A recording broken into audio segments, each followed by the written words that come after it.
नमस्कार, मैं हूं राकेश कुमार यादव और आपका सत्य और झूठ में स्वागत है।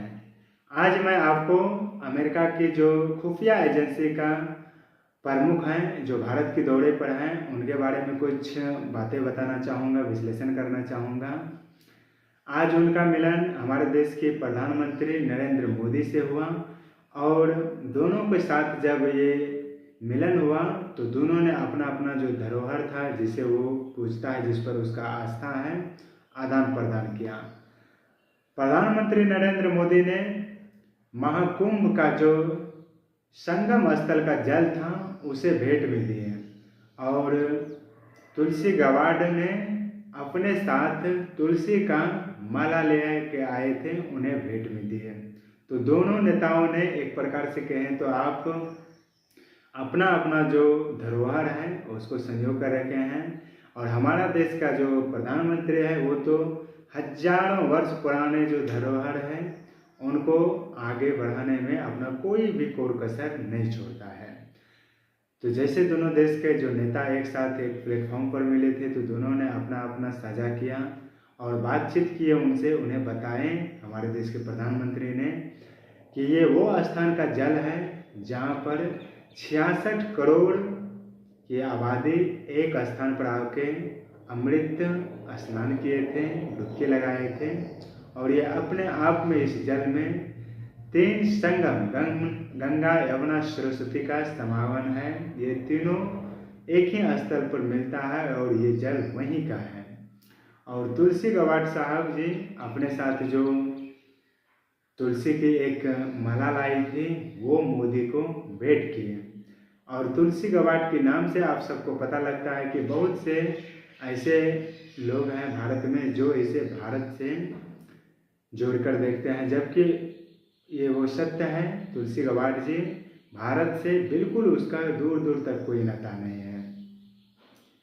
वो एक ईसाई धर्म का मानने वाला है और उनका पितामह जब 20वीं सदी में 1970 में देश और दुनिया में भक्ति आंदोलन के लेकर एक बड़ी मुहिम चला था, हरे कृष्ण ऐसा मुहिम चला था, आंदोलन चला था, तो उसी में उनके पेरेंट्स ने इसकी अनुयायी हो गए, इन्हें एडॉप्ट कर लिए और धीरे धीरे ये अपना कृष्ण के भक्त के रूप में स्थापित कर लिए इनका पेरेंट्स ने। और इसी से जोड़कर ये पूजा आराधना करना शुरू कर दिए और तुलसी गवाड जी के कहीं ना कहीं नाम उसी के सापेक्ष में रखा गया। जैसे कि हम सब जानते हैं कि तुलसी का शादी विष्णु भगवान से हुई थी और विष्णु भगवान कृष्ण भगवान जो थे वो विष्णु भगवान का ही रूप है। तो तुलसी गवाड जी कहीं ना कहीं इन तमाम प्रकार की चीज़ों से अपने अंदर में उनकी छवि उतारा, उन्हें सत्य और असत्य को जिस तरह हमारे चैनल है उस तरह उसे भी अपने दिमाग में बैठाया और उसे एडॉप्ट किया। तो सबसे बड़ी बात है तुलसी गवाड जी की, जब कभी वो कहीं जाते हैं तो बड़े बड़े युद्ध मैदान में या जो भी जीवन का जो भी पार्ट उनको होता है, तो जहाँ पर उसे निस्सहाय कोई रास्ता नहीं दिखता है तो गीता का सहारा लेता है। गीता अपने आप में पूर्णतया है, गीता हर एक प्रकार की समस्या का समाधान करता है। और ये वो पल होता है जब कृष्ण और अर्जुन दोनों एक साथ संवाद करते हैं और अलग अलग प्रकार की जो भी चुनौती, जो भी समस्या होते हैं उनके निदान की बातें करते हैं। सारा संशय जो संचय होते हैं सबको दूर करते हैं। तो तुलसी गवाड जी इनको अच्छी तरह से जानते हैं और वो अपने जीवन में इसे फ्लो करते हैं गीता को। आज तुलसी गवाड जी की उम्र 43 साल है और उसमें उनके जीवन में बहुत सा चढ़ाव उतार आया और उन्हें एक मार्ग जो था वो गीता था। और हमारे देश के राष्ट्र बाबू जो महात्मा गांधी थे वो भी गीता का अनुयायी थे, वो भी गीता के पाठ को मानते थे, जानते थे, पहचानते थे। जब भी किसी भी प्रकार के उन्हें कोई संकट हुआ करते थे तो गीता के सहारे ही अपना सारी समस्या का निदान करते थे। और गीता में देखिए कितनी रहस्य है कि जब हमारे देश के प्रधानमंत्री 2014 में इलेक्टेड होके आए थे तो उन्होंने अमेरिका का जो राष्ट्रपति थे बराक ओबामा साहब, उनके साथ जब उनका समिट हुआ था, मिलन हुआ था, तो उन्होंने ये कमिटमेंट किए थे, एक प्रकार से उन्हें विचार व्यक्त किए थे कि हमारे पास दुनिया को देने के लिए गीता है, और गीता में दुनिया का सबसे मजबूत और सबसे तटस्थ मानव को एक सही दिशा और दशा देने का वो क्षमता है, वो पावर एक प्रकार से आपके हैं। तो देखिए हमारे देश का जो मुखिया है प्रधानमंत्री मोदी साहब, अमेरिका के कितने प्रशासन के साथ उन्होंने मिलकर काम किए, ओबामा साहब के साथ मिलकर काम किए, उन्हें भी गीता का जो पाठ था, गीता का जो श्लोक था, उसे भी वो प्रोवाइड कराए।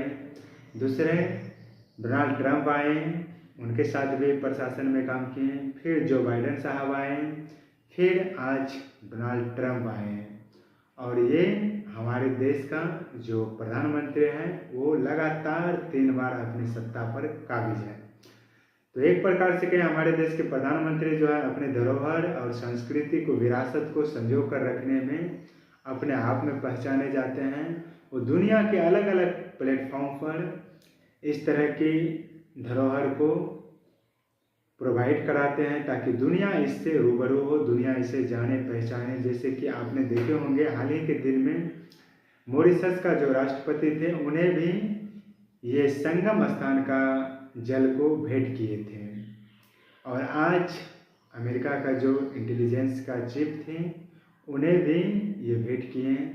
और यहाँ पूरी दुनिया का माने तो नेपाल का नरेश, भूटान का भी यहाँ पर डुबकी लगा चुके हैं। तो जब महाकुंभ हो रहा था तो दुनिया ने इसे देखा कि भारत का सॉफ्ट पावर कितना मजबूत है, ये सनातनी धर्म की कितने स्ट्रांग है, कितनी मजबूत है।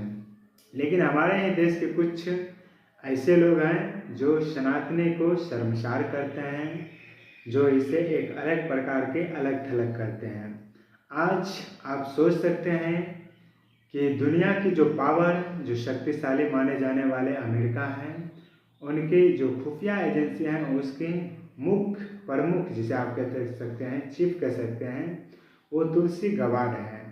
और तुलसी गबार्ड खुद सनातनी धर्म को मानते हैं, वो कृष्ण के अनुयायी हैं, वो कृष्ण को, भागवत को, गीता को वो अच्छे से जानते हैं और उस पर अपना विश्वास रखते हैं। जब भी जिंदगी में उन्हें कभी भी किसी भी प्रकार के कोई संकट आते हैं, तो यही गीता उनको संकट मोचन के रूप में समस्या का निदान करने आ जाते हैं।